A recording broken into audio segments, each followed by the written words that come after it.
When I started this hobby, I collected bottles and then I would research them and I put a little summary of the story in this binder, along with the date that I obtained the bottle and what I paid for it. I know, I'm a geek. This was about a year before I started this channel. As my binder was getting filled with all these stories, I started to wonder if anybody else wants to know these stories. I started looking around to see if anyone else was doing it already on YouTube, and no, not really. Brandon over at Adventure Archaeology would sometimes throw a little segment called, I think it was called History Minute, I believe it was called, where he would do a little history blurb on a bottle here and there, but not really to the depths that I was doing. So my channel was born. Anyways, that wasn't the point of telling this story. What I was getting at was that I pulled my binder, which I haven't seen in a good while, and I flipped through the pages, and on this particular page for this story, it was blank. There was a photo of the bottle, but the page was blank, and I had never found the story. So this was 4 years ago, and I thought, well, surely I need to get to the bottom of this. I went online, I looked around, and there really is nothing out there for this bottle. I went to all my normal protocol research places. Nothing was coming up. I was in the Google books looking at book after book after book, and the company name would pop up, but I could not find any names, and I was getting pretty discouraged actually. But I kept going, and finally I got my break. So let's get this story told on this episode of Antique Bottle Stories.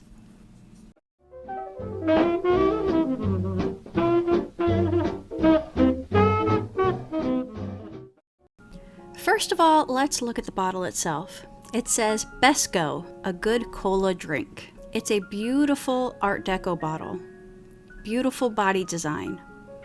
I don't know if you can see the words here, Taylor and Long Company on the bottom here across the top. Then it says patented May 10th, 1927. And then it says number 72630, which I guess is the patent number. And then it says 6 fluid ounces. So I tried looking up Besco, and if I wasn't holding the bottle in my hand, I would otherwise say this doesn't exist. The internet has nothing. There's a few people selling one, but I looked for Taylor Long Company, and most of what I found looked like this, where it mentions the company, but no person is named. And eventually I found the names Arch B. Taylor, Cornelia T. Long, and A.C. Sohn. So let's start with Archibald Boggs Taylor. He was born in 1892 in Wisconsin, and he went by Arch. Now, I don't have much about his early life, but somehow he ends up in North Carolina before he turns 8. This 1900 census shows his family, and his dad is William, and he's a tobacco manufacturer. There are 5 children here, and a servant living at home. 10 years later, when Archie is 18, he's still at home, and his dad still manufactures tobacco, and 2 of his older brothers are also working with Dad. One says that he's a chemist, and the other one says that he's a clerk at the factory. Arch is in the paper plenty. He's a very outspoken guy. By the time he's 25, he ends up serving in World War I over in France. Before that, though, he wrote this in direct response to the editor of the paper, who apparently wrote an article titled "No Time for a Strike," which Archibald has plenty to say to him, and he doesn't mind stirring the pot. In this article that he writes a few months later, he suggests that we all work together in our interests to win this war. He says it's going to take not only men, but money to win this war. He suggests that the businesses of Winston-Salem let the government take the profits of all the businesses after, of course, they have paid a just and fair salary to all its employees. He suggests a minimum wage of $100 per month to every private in the service of this country so that his family shall not suffer financial difficulties while he's away at war. He understands this sounds radical. He says, can anyone advance a single unselfish argument in opposition to such a plan? He ends with one more suggestion, that $5,000 be paid to the family of every fallen soldier who doesn't come home. So the following year, he's 26 now, and he's serving in France. A few letters to his family get posted in the paper. I consider myself a history buff, but war history has never really been something that I'm interested in much. My interest has always been more a day in the life type of history. These letters do just that, by taking us on his journey and making this war more personal. This one is to his brother Harry. He says he met a captain that knew some local Winston-Salem people. He also tells of the smile that a little tobacco brings to the soldiers, especially to the ones in the front. He writes, "I've got to tell Dad to lay off talking about not raising tobacco. I tell you, tobacco is just as essential as food to these soldiers. In fact, they will put up with bad quarters, a food shortage, and the same old beans and batter with good spirits and a happy smile if they just have their smokes. But when the cigarettes are gone, the grumbling begins." I've given the boys cigarettes, and well, you just cannot describe the looks on their faces. "Have not had a tailor-made in 3 months. Gee, kid." It makes sense that tailor-made was the name of the brand of cigarettes. He says that the biggest problem is that cigarettes don't come over fast enough, and the closer to the front you get, the scarcer it gets. He says, "Tell Mr. Bill I say to stop that no tobacco talk. The boys have got to have it. Believe me." Almost a year later, another letter to the family from France is published in the paper. He says there's not much going on, and he didn't have much to write about.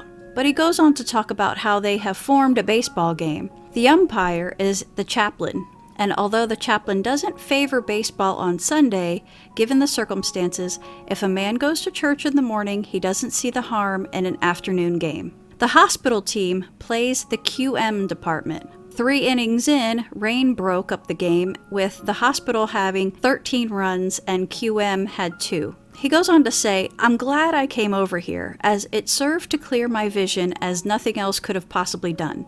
Meaning he has a new perspective on the war, where before he was very much opposed to it, and now he understands some of the politics of it. He says even though he believes his life is valuable, he would gladly lay it down to advance world peace even 1/1,000,000th of an inch. He mentions how the German mustard gas is fierce. Fortunately, he says, it's no good except on damp days. Anything wet or damp on the body, and this makes contact, it creates a very bad burn. Inhaled, it just knocks the lungs out of a man, and it plays the dickens with the eyes. He says, "We have a deadly gas as well, so deadly in fact that land will be no good for years, and the French objects to its use." So I realize I'm slow here. You guys are gonna go, "Duh, Brandy." But I just realized that this is the gas that the Germans would later use in the Holocaust gas chambers. I knew it was gas, but I never put 2 and 2 together. And I never knew that mustard gas needed wet or damp conditions to be effective. And I flashed back to a documentary that I saw once where the victims were stripped naked and sprayed down with a hose before going into the chamber. And they were told they were going in there to go get a shower. My stomach hurts just thinking about how horrific that was.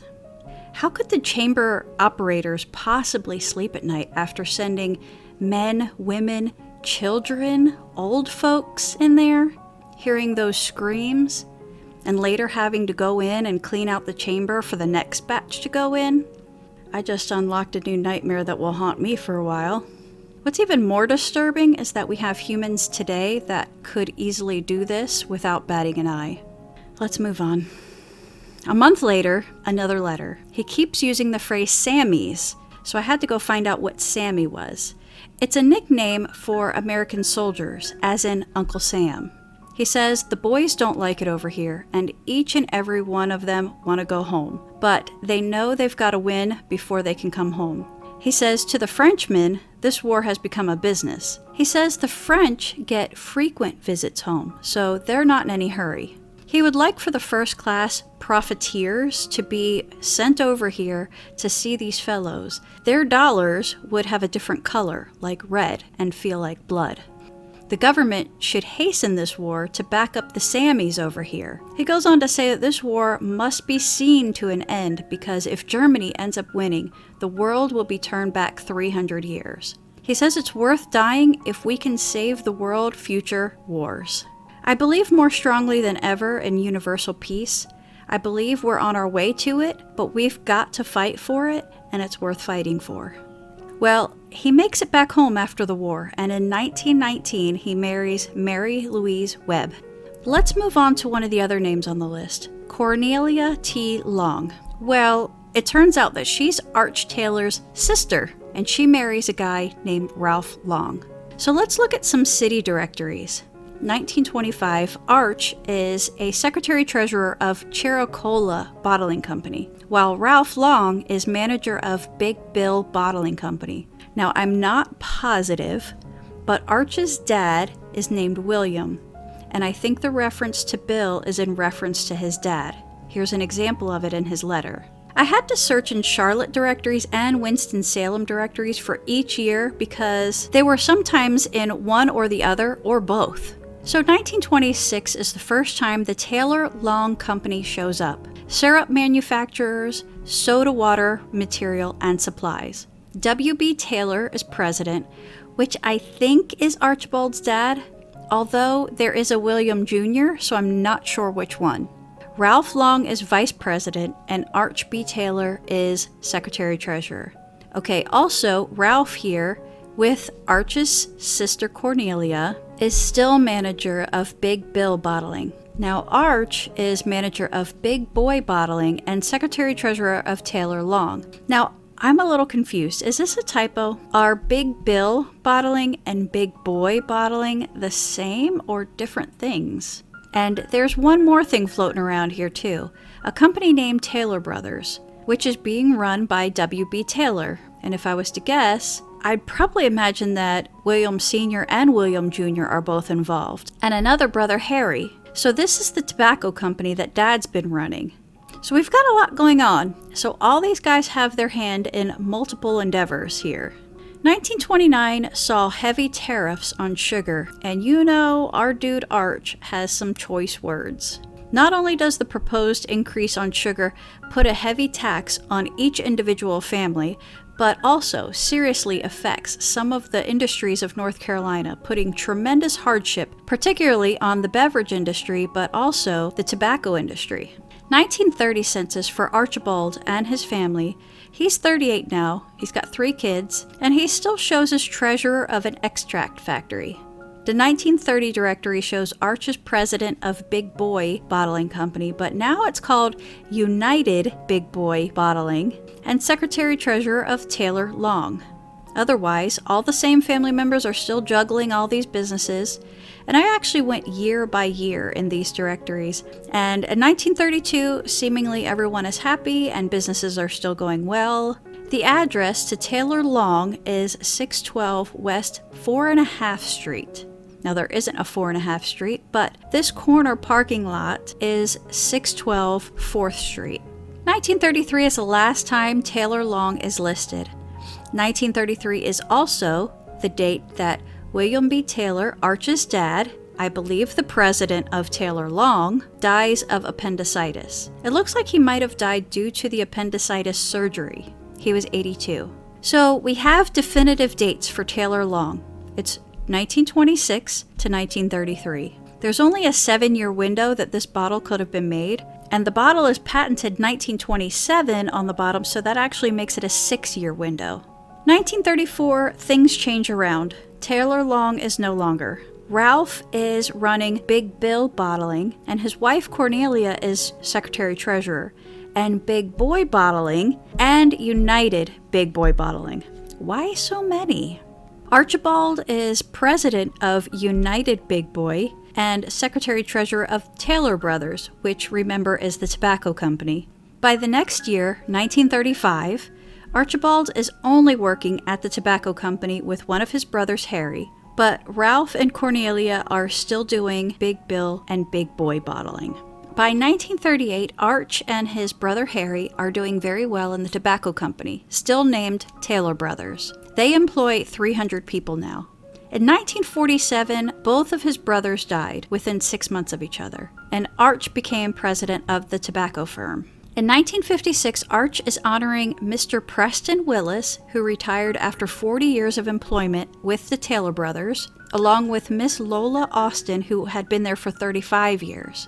1957, here's a fun photo of Arch and his wife wearing Japanese garments after they came back from Japan. He said the people were just too kind to us.